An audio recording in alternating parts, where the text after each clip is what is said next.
Welcome, everyone, to another episode of Iron Age Marketing. I am Nicky P here, as always. Today's guest, we have Mr. Jesse Blaze Snyder. How are we doing there, Jesse? I'm doing great, man. How you doing? My campaign is like 3 days in, and we just crossed $3,000. So I'm like, yes, this is all right. Good signs. When the money starts rolling in 3 days, that's always a good start. Good starts will lead to good finishes, is what we're hoping. Correct? Yeah. I mean, my last campaign was, it was a success, but I was not playing to the market. I was doing something that was like a passion project for myself, and we did okay. But this time around, I really am playing the market, and I plan to cross $100,000 on this campaign, and we got 30 days to do it, and it's definitely going to be a journey before we get there, and a lot of things have to click together, but I believe they will, because I have charted a course that is pretty tried and true, and I spent a lot of time studying what was going on in the marketplace, in the Kickstarter comic book space, before I decided what I was going to do and how I was going to do it. And specifically, too, I was just my last paid gig, like as a freelance writer, was for a company that's working on in Kickstarter called Merc Publishing, and they've had a lot of success. I mean, like averaging like 60 to 70,000 per campaign, and it's just all titty books, and they just don't care at all about the creative people, the creative process, anything. They just like they think that they're like squeezing money out of idiots, and they're happy to do it that way. And they are not the only company like that. There are so many fucking companies like this across the internet now, and every company that's ever existed as a publisher prior to this is essentially this at the very tippy top of things. So for me, after they had this insane success of a book called Jinkies, they raised like $100,000 in a day. And Jinkies was just, hey, look, it's a Velma-like and a Daphne-like character. And look, there's nudity and sex in it and whatnot. And they thought this was like fucking high art. And, $100,000 in a freaking day. And I just went, fuck these guys. Fuck these people. Like, I mean, they didn't even put my name on the campaign for the second issue of the book that I did for them. And then I worked on a summer special with them. They didn't put my name on that either. They didn't even tell me that it came out. They didn't send me any copies of the book. Like, just they have no fucking care. And like, these are the people who are going to be the next level of freaking comics publishers. If people like us, if the meek geeks do not inherit the earth, it's time for people who know the way and are kind-hearted and cool and know how business should be happening to get into the business and start doing it themselves, because we need to like freaking form like Voltron and start helping each other out and making a real community with the people who deserve to be here doing this. And I'm sorry to say this, but a lot of people who are out here doing this, they don't fucking deserve to be out here doing this. They don't really deserve your fucking money. They are not put in the time to fucking be comic book creators. It takes fucking time. It takes fucking effort. There are comic book creators who deserve your money. And these people need to have people like me who can help them figure out how to put their shit out there onto the internet so that they can make the money that assholes who are just savvy about figuring out how to work the fucking internet and can like halfway draw a titty, and like, can get themselves to play the system and do this super 80s nostalgic thing or whatever it might be. There are artists. We are artists. The whole community of comics can take control of the industry of comics through this Kickstarter way, which is currently being used largely by people who don't really deserve to have the time and attention of the people and aren't actually writing books that are very good. I mean, at the tippy top of this thing, the Rippaverse stuff. Rippaverse has gotten all the fucking attention in the world. They've got a fucking audience.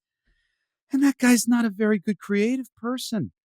He's a very nice guy. He seems to have a good attitude about everything, but the quality of what's being put forth there is not there. We need the great artists and the great creative people to being lifted up. And we need the artisans of the industry to start supporting them so that we can start to terraform this into something that mainstream people might come into and go, hey, look, there's comics. Comics are available, and be able to find some stuff that's actually pretty good, because man, the level of quality between like books to book to book to book on these things, it varies so dramatically. And we deserve better than this as a community.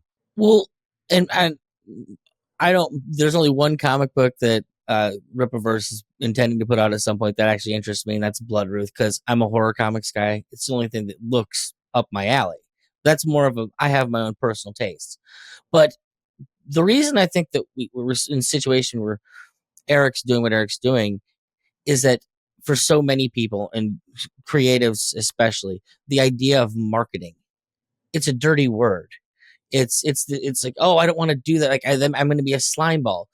And, you know, coming up in marketing, for me, the big thing is don't sell anything you don't care about. And if you believe you have something good, you should have no trouble trying to get everybody in the world to look at it. That shouldn't be a problem.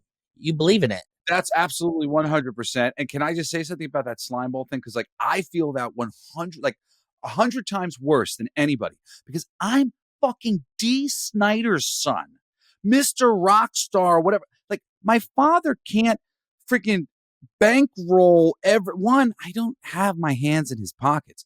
Rich rock stars are not rich the way you think rich people are rich. Like this not a thing. I'm a 40-year-old man. I have a family of my own.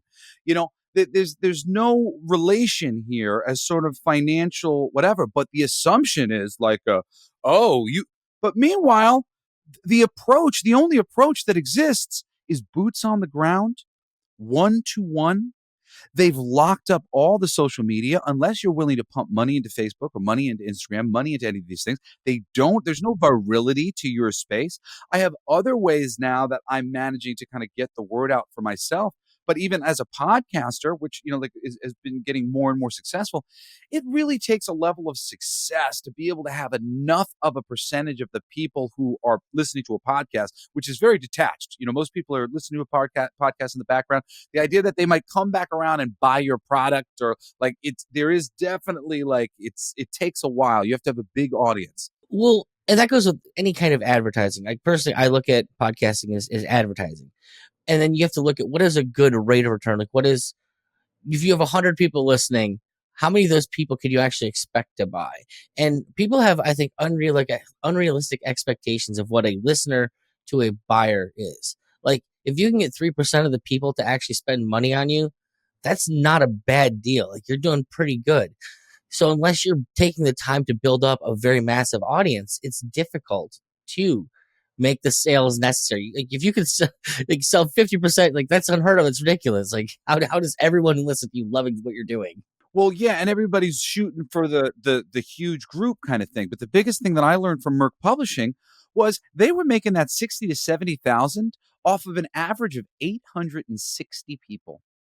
860 people were raising $60,000 to $70,000 for them. Dude, 860 people. We all have that many people in our life. That's not that many people. And that's 60, 70,000.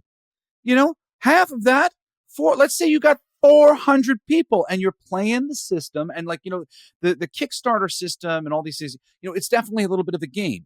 But it's a game that's actually super fun if you have fun with it in terms of being able to produce additional copies of your book in different and fun ways. Like for the Fucking For Our Future book, we have a version of it that's going to be oversized. That's a poster book. And we've got a nude version that has all the nude posters. And then we've got a non-nude version that has all the non-nude posters. And little things like that make it special. And we're only going to print 250 of this thing. We're only going to print these books during this Kickstarter. Once this is over, we're not going to have a huge overstock of them. We'll have a certain amount of overstock of them, but it'll be the next campaign. There'll be a new cover, and that new cover becomes the okay, onto that's the collectability bit that's missing from every other bit of comic books and anything that you have. And if the community really starts to come together and they start to select things, Kingmaker, what a good book. Let's get the word out about this. Fans of this medium, like if I wasn't a professional and it wasn't, it's like a conflict of interest and I was just a fan, I would be leading a fucking battle of fans, real people who actually read books to find things that are worth fucking reading and then come together as a group and go, tell everybody to fucking buy this because we need this artist and we need this writer to be able to feed their fucking families so that they can make more. This is the problem. Like there's great people out there. We can't afford to fucking make great shit because it takes forever. because it takes so long, because it's so difficult, and nobody is helping us pay our books, pay our medical bills, live our lives. It is a dog eat dog world in the comics world, and in the Kickstarter world, that can all be changed. So a question I have for you in this, because you've mentioned it a few times, is that you're looking out at the market and you're looking for what people are actually wanting. And how you've come from music like I have. There's this idea thing in a lot of people's minds. Well, I'm here to make my art. And I wish it was like it was in the old days when they just made the beautiful songs because that's what they had in their soul. And few people realize that, like, the glory days of the 1950s, when they think these guys just writing these beautiful songs, that was a machine pumping out hits. And everything that they did was very calculated to what the market would bear and what they could put out. And so it's like, where do people like separate this idea of like, oh, I'm the puritanical artist versus, yeah, but I'm also a business person and I have to find the place that's at least going to want what I'm putting out there. Like, it feels like nobody gives any thought to who their audience is anymore. I am very fortunate in the fact that I have always been audience oriented. I wanted to make comics for the big two. I was an audience member, I was a writer, and when I understood that there was writing that went behind all the scripts and like that, there was somebody guiding these things, I set out to study that world so that I would be the best person for the job. And I was. And for a while, I was very devastated to go into independent books because that wasn't what I wanted to do.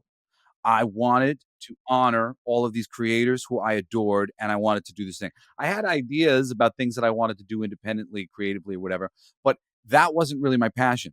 So switching into doing independent books, which I always thought was sort of like to a certain degree was really difficult. There was a difficult to really get an independent character. It almost seemed like stupid. The ones that would succeed, you'd go read that book or see that creator, and you're like, this creator sucks. They just got lucky. Like, so independent books always seemed like whatever, but I was a great writer. I wanted to go to the big characters. My first work in comics was at Marvel. My third work was, well, my fourth work was for DC. I created something for them, and I just went from all the big companies around because I wanted to work on the IP.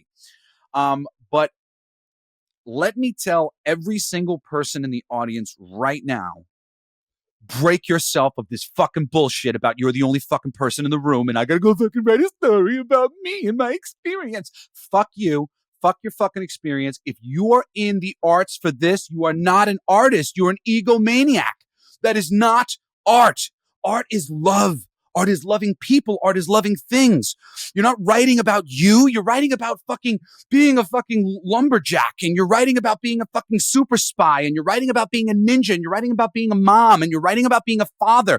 You're writing about doing things. You're writing about earning things and getting things and having things that are worth fucking having. You're not writing about your little fucking soul and the difficulty that you've had. You may be able to inject wonderful pathos and pain and shit that is real for you into stories that might matter to other people, but you're out of your fucking mind if you think that you're going to write that thing and this anything coming from you is not a story. A story is you going, I want this, and I'm going to fucking get it. And I'm going to go, and I'm going to go, and I'm going to go, and I'm going to fight this, and I'm going to fight that, and I'm going to fight this until I fucking get it. That's what your audience wants to see. And if the audience sees enough of that, they don't care how your characters will get their happy ending. They don't care if God comes down and hands the happy ending directly to them. Give them their fucking happy ending. They earned it. And when you are a sad sack writer who's like, I gotta write about all the difficulties, it's not about the fucking difficulties. It's about overcoming the difficulties. That is a story. That is your fucking journey. That is who you are. And if you think about an audience when you write, you will write stories that will appeal to everybody and to yourself and will have parts of you in it and will fucking matter. But it will be so much more than just some little love letter to your fucking broken heart, because nobody wants to read that. I promise you right now. And if you need any proof of it beyond me saying this fucking impassioned shit that I'm saying, because I really, like, seriously, so many writers are this. You're not a writer. If that is your north, I got to write about me and all these terrible, like, oh God, you're doing it wrong. You're doing it wrong. Read the book, Wait.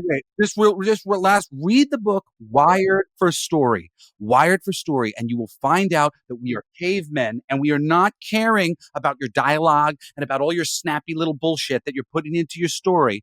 We're caring about characters fighting to get what they want, and if they deserve it, then the audience is there. That's it.